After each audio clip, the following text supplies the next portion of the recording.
Example 7 asks us to use the limit laws to evaluate the limits below. So ultimately, that's just asking us to use direct substitution where, we're just going to plug in the value that x is approaching.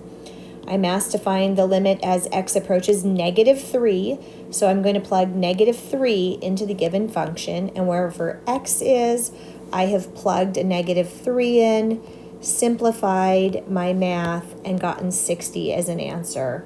So I didn't actually go through writing the limit laws, I just kind of focused on direct substitution. Problem D, I'm going to plug 4 in for x, and as I simplify the math, I get 8.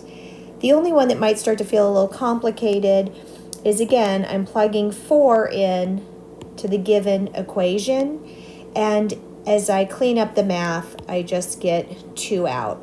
Now, the nice thing with direct substitution is we get our limit quickly. Unfortunately, that may not happen. We may have to factor, simplify, or rationalize, but the key is that once we do that, A is now a part of the domain, and once it is, that's when we can go ahead and use direct substitution. So if I was asked to take the limit as x approaches 5 of this particular function, as I plug the 5 into wherever the x values are, I get 0 divided by 0, which I think I'm funny by writing, oh no, but since this didn't give me a limit that exists, I first want to try factoring, simplifying, or rationalizing to see if I can get a function. Because I have this binomial in the denominator, I usually start by just taking x minus 5 and then thinking about, well, how am I going to get an x squared? I would need another x in the denominator. If I take -10 divided by -5, I get a positive 2. Then I would go ahead and double check my math. This is -5x, this is positive 2x, it adds to -3x. So my factoring is correct, but this also allowed me to cancel my two denominators, my two binomials. Now notice I have the limit in front of this large function that I've just simplified. I still have the limit in front of the simplified function.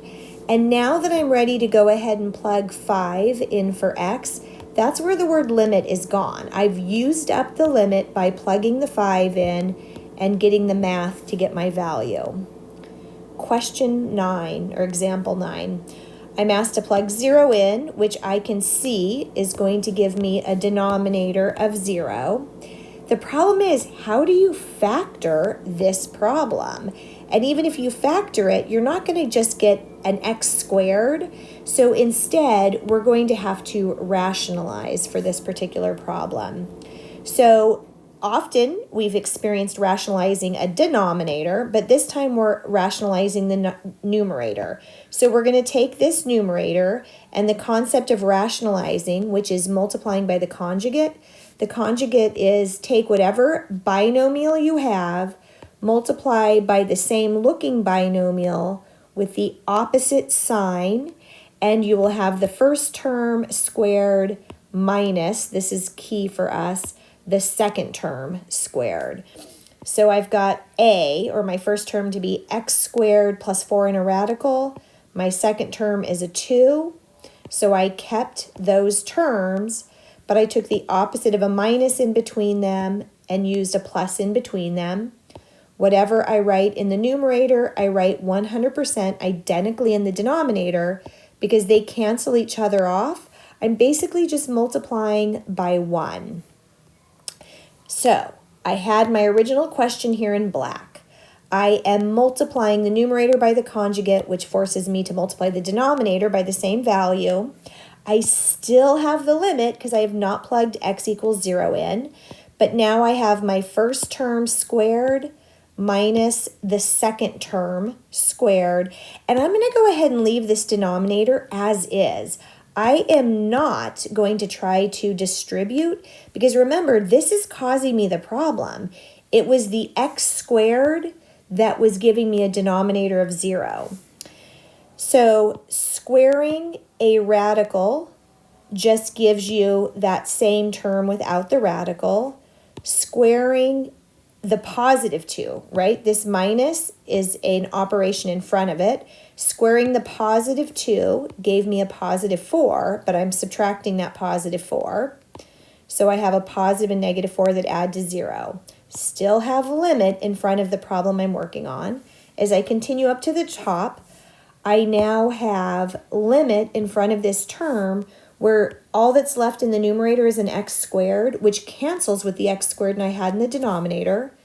Instead of a blank numerator, I have a 1. Still have the limit. But at this point, I'm ready to go ahead and plug 0 in. So I get rid of the limit as I rewrite the problem because I've put the 0 in where x value was, which really is just going to give me a square root of 4, which is 2. And now I get a limit